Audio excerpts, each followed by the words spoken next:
아이고, 오셨습니까? 오늘도 정겨운 혹보감 이야기 한술 떠가시지요. 구독, 좋아요 꼭 눌러주시면 더 따뜻한 이야기로 보답드리겠습니다.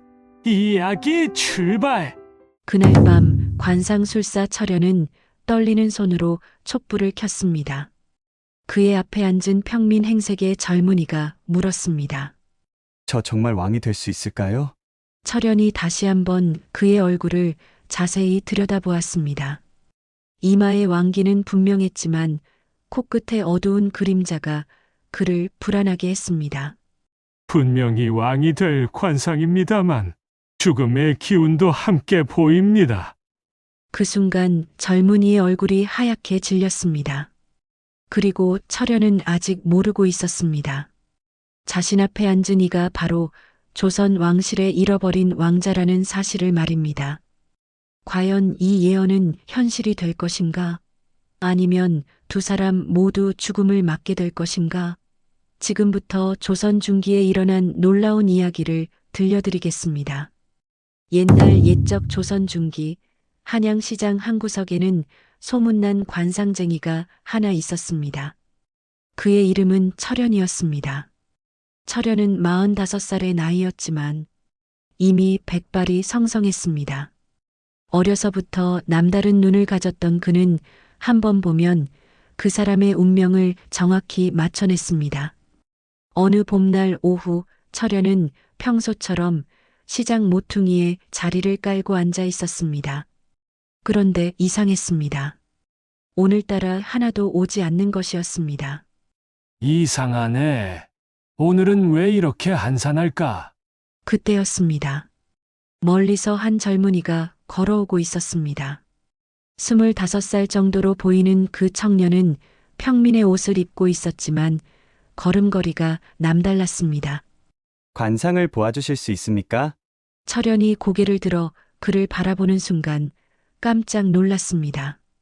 그의 이마에서 금빛 기운이 뻗어나오고 있었기 때문입니다. 이것은 잠시만 기다리십시오. 젊은이는 태원이라는 이름을 가진 청년이었습니다. 하지만 그에게는 남에게 말할 수 없는 비밀이 있었습니다. 그는 바로 조선 왕실의 셋째 왕자였던 것입니다.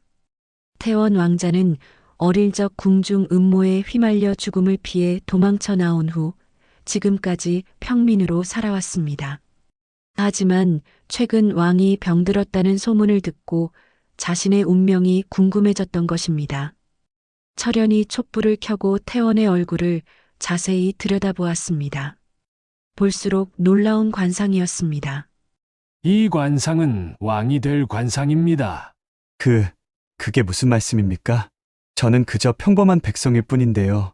철현이 다시 한번 자세히 보더니 얼굴이 어두워졌습니다.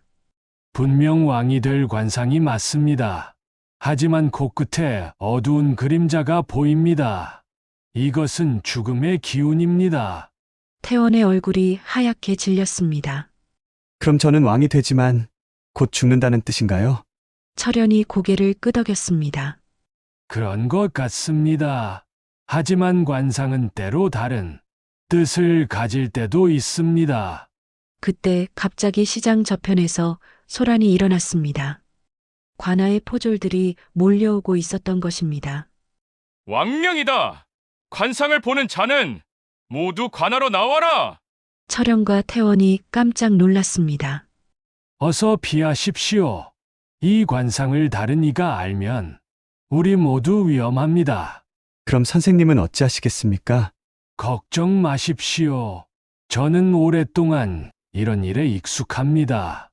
그 무렵 경복궁에서는 큰 변화가 일어나고 있었습니다.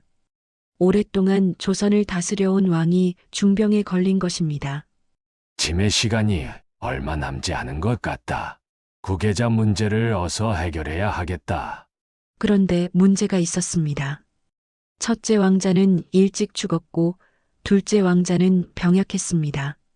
셋째 왕자는 어릴 때 사라졌습니다. 이때 대신들 중 하나인 김판서가 나섰습니다. 김판서는 야심이 많은 인물로 자신의 사위를 왕으로 만들고 싶어 했습니다. 전하, 신의 사위 이 씨가 왕족과 인척 관계에 있사옵니다. 그를 후계자로 삼으심이 어떠하옵니까? 아니다. 왕위는 정당한 혈통에게 물려주어야 한다. 셋째 왕자를 찾아보도록 하라. 김판서의 얼굴이 일그러졌습니다. 하지만 겉으로는 공손한 척했습니다. 알겠사옵니다, 전하. 그런데 혹시 셋째 왕자를 찾지 못한다면 어찌하시겠사옵니까? 왕이 생각에 잠겼습니다. 그렇다면 관상을 보는 자를 불러 운명을 점쳐보자. 소문에 따르면 한양에 뛰어난 관상쟁이가 있다고 하더라.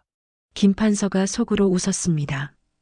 이미 그는 한양의 관상쟁이들을 모두 매수해 두었기 때문입니다.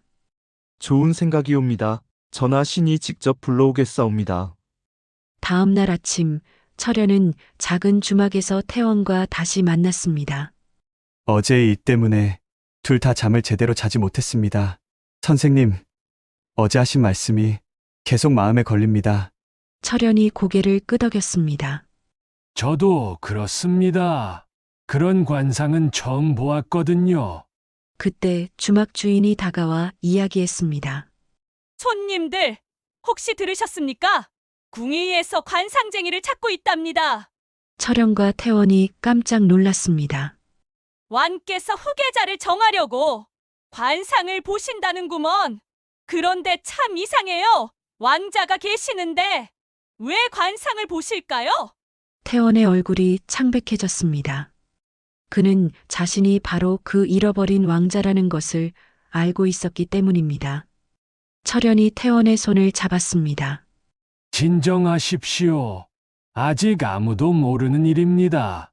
하지만 그들이 모르는 사이 김판서의 부하들이 이미 철현을 찾아다니고 있었습니다. 주막 밖에서 한 사내가 다른 사내에게 이야기했습니다. 철현이라는 관상쟁이를 찾고 있다. 금방 여기를 지나갔다고 하던데 빨리 찾아야 한다. 김판서님이 매우 급해하신다. 주막 안에서 이 소리를 들은 철현이 태원에게 급히 말했습니다. 어서 뒷문으로 나가십시오. 선생님도 함께 가시죠. 철현이 고개를 저었습니다. 안 됩니다. 우리가 함께 있으면 더 위험합니다. 저는 다른 길로 가겠습니다. 그럼 언제 다시 만날 수 있을까요? 철현이 생각하더니 대답했습니다. 3일 후 밤 남산 꼭대기에서 만나십시오. 그때까지 조심하시고요.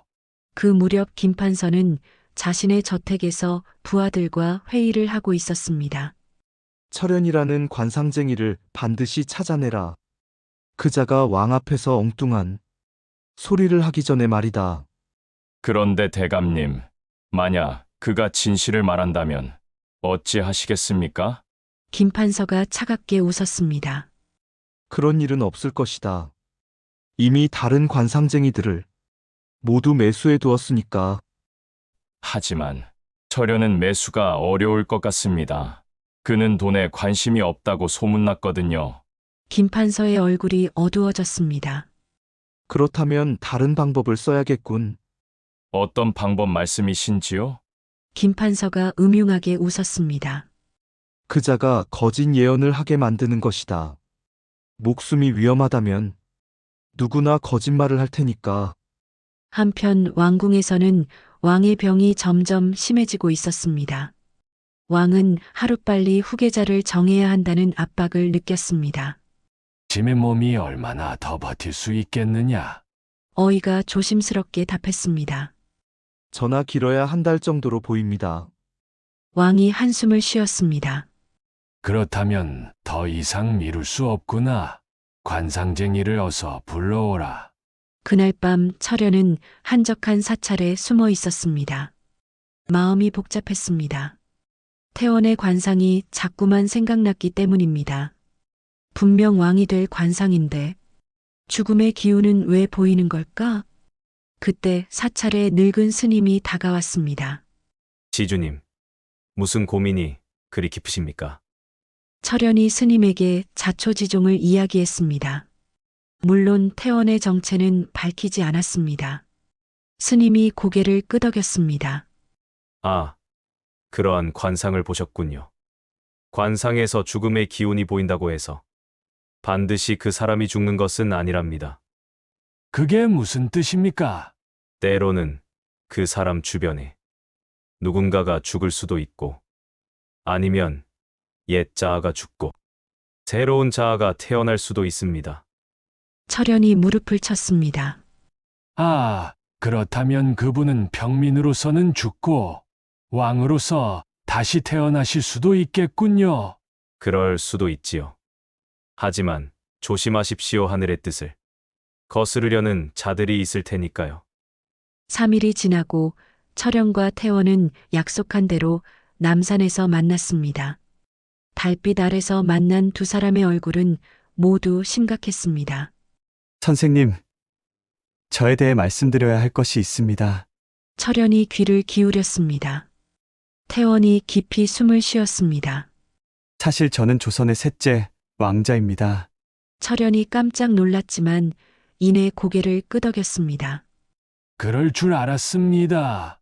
그런 관상을 가진 분이 평민일 리 없다고 생각했거든요. 어릴 때 궁중 음모로 죽을 뻔했지만 충신의 도움으로 도망쳐 나왔습니다. 그 후 지금까지 평민으로 살아왔고요. 철현이 태원의 손을 잡았습니다. 그렇다면 더욱 조심하셔야 합니다. 지금 궁에서는 후계자를 찾고 있다고 하던데요. 태원이 고개를 끄덕였습니다. 네, 저도 들었습니다. 아버지께서 병드셨다고. 하지만 저는 아직 준비가 되지 않았습니다. 그때 갑자기 사방에서 횃불이 켜졌습니다. 그들을 둘러싼 것은 김판서의 부하들이었습니다. 철현, 관상쟁이 철현이 맞느냐? 철현이 태원을 뒤로 숨기며 답했습니다. 그렇습니다. 무슨 일입니까? 왕명이다. 당장 궁으로 따라와라. 혹시 어떤 일로 부르시는지 알 수 있을까요? 관상을 보라고 하신다. 더 이상 묻지 말고 따라와라. 철현이 태원을 돌아보았습니다. 태원은 걱정스러운 표정으로 그를 바라보고 있었습니다. 철현이 태원에게 작은 목소리로 속삭였습니다. 걱정 마십시오. 진실을 말하겠습니다. 다음 날 아침 철현은 경복궁 대전으로 끌려갔습니다. 그곳에는 병든 왕과 여러 신하들이 기다리고 있었습니다. 내가 소문난 관상쟁이 철현이냐? 철현이 깍듯이 절했습니다. 그렇습니다. 전하, 짐의 후계자를 정하려 한다. 내가 본 관상 중에 왕이 될 만한 상을 가진 자가 있느냐? 철현이 잠시 생각했습니다. 태원의 얼굴이 떠올랐지만 함부로 말하기 어려웠습니다. 전하, 왕이 될 관상은 매우 특별합니다. 함부로 말씀드릴 수 없사옵니다. 이때 김판서가 나섰습니다. 무엇이 그리 어려우냐? 왕명이니 솔직히 말하라. 철현이 김판서를 바라보니 그의 얼굴에서 검은 기운이 뻗어나오고 있었습니다. 이것은 악한 마음을 가진 사람에게 나타나는 현상이었습니다. 철현이 마음속으로 생각했습니다. 저 사람이 바로 태원 왕자를 해치려는 자구나. 어떻게 생각하느냐? 왕이 될 만한 자가 있느냐? 철현이 깊이 생각하다가 입을 열었습니다. 전하, 며칠 전에 한 분을 뵙게 되었습니다. 그분의 관상을 보니 분명 왕이 될 상이었사옵니다. 왕의 눈이 번쩍였습니다. 그 자가 누구냐? 어디에 있느냐? 철현이 대답하려는 순간 김판서가 끼어들었습니다. 전하, 혹시 그자가 사기꾼은 아닐까요? 요즘 왕족 행세를 하는 자들이 많다고 들었는데요. 철현이 김판서를 노려보았습니다. 관상은 거짓말을 하지 않습니다. 그분은 분명 진짜 왕족이십니다. 왕이 흥미를 보였습니다. 그렇다면 그 자를 당장 데려와라. 짐이 직접 확인해 보겠다. 그날 저녁 태원은 궁궐로 들어왔습니다. 오랜만에 입은 왕자의 옷이 어색했지만 그의 기품은 숨길 수 없었습니다.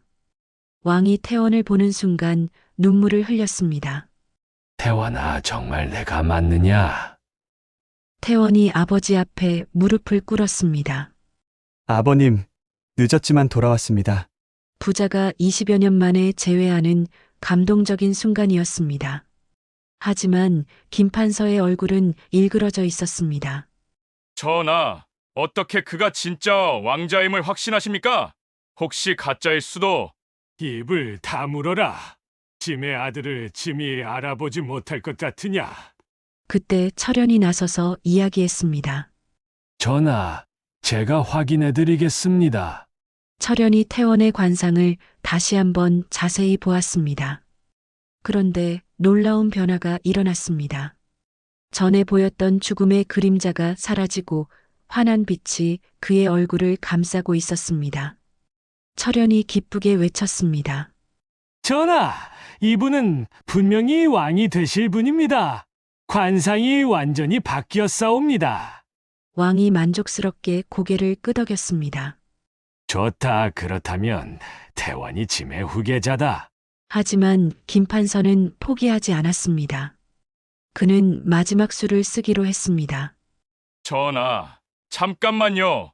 관상쟁의 말만 믿고 결정하시는 것은 위험합니다. 그럼 어떻게 하자는 것이냐?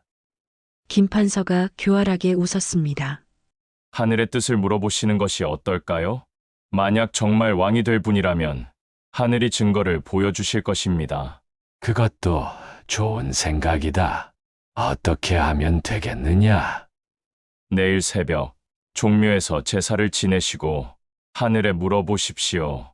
만약 태양이 구름 사이로 나온다면 하늘이 인정하시는 것으로 보시면 됩니다. 김판서는 속으로 생각했습니다. 내일은 비가 온다고 했으니까 태양을 볼 수 없을 것이다. 그럼 태원을 후계자로 인정할 이유가 없어진다. 좋다. 내일 새벽에 그렇게 하자. 그날 밤 태원과 철현은 걱정이 많았습니다. 선생님, 내일 날씨가 흐릴 것 같은데 어떻게 하죠? 철현이 하늘을 올려다보았습니다. 하늘의 뜻이라면 어떻게든 길이 있을 것입니다.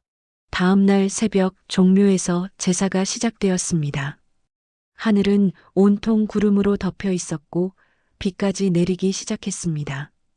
김판서가 속으로 기뻐했습니다. 역시 내 계획대로구나. 하늘이시여, 태원이 진정왕이 될 자라면 증거를 보여주소서. 그 순간이었습니다. 갑자기 구름 사이로 눈부신 햇살이 쏟아져 내렸습니다.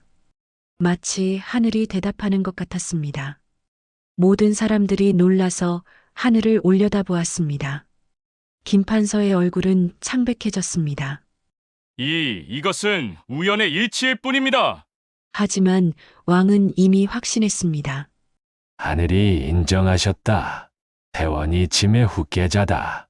그때 철현이 김판서의 관상을 다시 보았습니다. 그의 얼굴에서 검은 기운이 더욱 짙어지고 있었습니다. 전하, 조심하셔야 할 분이 계십니다. 누구를 말하는 것이냐? 철현이 김판서를 가리켰습니다. 저분의 관상을 보니 악한 마음이 가득합니다. 분명 반역을 꾀할 것입니다. 김판서가 깜짝 놀라며 소리쳤습니다. 무슨 헛소리를! 나는 충신이다! 하지만 그 순간 김판서의 부하들이 갑자기 칼을 빼들었습니다. 이미 준비된 쿠데타였던 것입니다. 김판서가 본색을 드러냈습니다. 그렇다! 나는 이 나라의 진짜 주인이 되겠다! 하지만 김판서는 한 가지를 계산하지 못했습니다. 태원이 지난 20년간 민간에서 살면서 무예를 익혔다는 사실을 말입니다. 태원이 재빠르게 칼을 빼들고 김판서의 부하들과 맞섰습니다. 그의 건법은 궁중 무예가 아닌 실전에서 단련된 것이었습니다. 철현도 놀라지 않고 왕을 보호했습니다. 그는 젊은 시절 무예를 배운 적이 있었던 것입니다. 치열한 싸움이 벌어졌습니다. 하지만 결국 왕의 호위대가 달려와 김판서의 무리를 제압했습니다. 김판서가 체포되면서 울부짖었습니다. 이럴 리 없다. 내 계획이 완벽했는데 하늘의 뜻을 거스르려 한 죄가 크다. 당장 유배를 보내라. 김판서가 끌려가면서 철현을 원망스럽게 바라보았습니다. 관상쟁이 주제에 감히 철현이 차분하게 답했습니다. 관상은 하늘의 뜻입니다. 인간이 바꿀 수 있는 것이 아니지요. 며칠 후 왕이 세상을 떠났습니다. 그리고 태원이 정식으로 왕위에 올랐습니다. 새 왕이 된 태원은 첫 번째 일로 철현을 불러왔습니다. 선생님 덕분에 제가 왕이 될 수 있었습니다. 어떤 벼슬이든 내려드리겠습니다. 하지만 철현은 고개를 저었습니다. 전하, 소인은 그저 하늘의 뜻을 전했을 뿐입니다. 벼슬은 필요 없사옵니다. 그럼 무엇을 원하십니까? 철현이 웃으며 답했습니다. 다시 시장으로 돌아가 백성들의 관상을 봐드리고 싶습니다. 그것이 제 천직이거든요. 태원이 감동받았습니다. 정말 대단하신 분입니다. 그렇다면 한 가지 부탁이 있습니다. 철현이 귀를 기울였습니다. 가끔 궁에 들러 제 관상을 봐주십시오. 좋은 왕이 되고 있는지 확인하고 싶습니다. 철현이 깍듯이 절했습니다. 그렇게 하겠습니다. 전하. 그 후로 조선은 태원의 현명한 통치 아래 번영했습니다. 그는 민간에서 살았던 경험을 바탕으로 백성들의 마음을 잘 이해하는 왕이 되었습니다. 철현은 다시 시장으로 돌아가 관상을 봐주었습니다. 하지만 이제는 그를 찾는 사람들이 전국에서 몰려왔습니다. 왕의 운명을 맞춘 관상술사라는 소문이 퍼졌기 때문입니다. 어느 날 한 젊은이가 철현을 찾아왔습니다. 선생님, 저도 왕이 될 수 있을까요? 철현이 그의 관상을 보더니 웃었습니다. 왕은 될 수 없지만 훌륭한 학자가 되실 것 같습니다. 젊은이가 실망한 표정을 지었습니다. 왕이 되는 것만이 중요한 것은 아닙니다. 자신의 자리에서 최선을 다하는 것이 더 중요하지요. 젊은이가 고개를 끄덕이며 돌아갔습니다. 철현이 하늘을 올려다보며 혼잣말했습니다. 모든 사람에게는 각자의 운명이 있구나. 그것을 찾아주는 것이 내 역할이고. 그때 궁에서 사신이 달려왔습니다. 철현 선생님, 왕께서 부르십니다. 또 무슨 일일까요? 새로 태어난 왕자의 관상을 봐달라고 하십니다. 철현이 고개를 끄덕였습니다. 그렇다면 어서 가봐야겠군요. 이렇게 철현과 태원 왕의 우정은 평생 계속되었습니다. 한 사람은 하늘의 뜻을 읽는 관상술사로, 다른 한 사람은 백성을 사랑하는 왕으로 말입니다. 그리고 후세 사람들은 이 이야기를 전하며 이야기했습니다. 진정한 왕은 혈통만으로 결정되는 것이 아니라 하늘의 뜻과 백성의 마음이 함께할 때 탄생한다고 말입니다. 한편 김판서는 유배지에서 쓸쓸히 살다가 생을 마감했습니다. 욕심에 눈이 멀어 하늘의 뜻을 거스른 대가를 치른 것입니다. 반면 철현은 자신의 능력을 겸손하게 사용하여 많은 사람들에게 희망을 주었습니다. 어느 해 겨울, 늙은 철현이 마지막 관상을 봐주고 있었습니다. 그는 평생 수많은 사람들의 운명을 읽어왔지만 여전히 겸손했습니다. 한 어머니가 아이를 데리고 와서 물었습니다. 선생님, 우리 창수가 장래 어떻게 될까요? 철현이 아이의 관상을 보더니 따뜻하게 웃었습니다. 이 아이는 많은 사람들을 도울 좋은 의원이 될 것 같습니다. 정말인가요? 네, 하지만 가장 중요한 것은 부모님이 어떻게 키우시느냐입니다. 관상은 가능성일 뿐이거든요. 어머니가 고마워하며 아이를 데리고 갔습니다. 철현이 그들의 뒷모습을 바라보며 미소 지었습니다.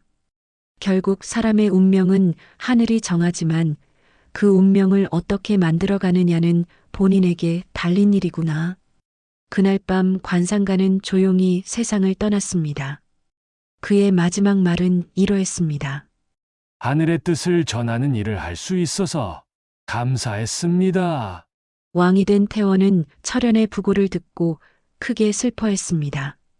그리고 철현을 위한 사당을 지어 후세에 그의 덕을 기리도록 했습니다. 사당의 현판에는 이런 글귀가 새겨졌습니다. 하늘의 뜻을 읽고 진실을 전한 현인의 집.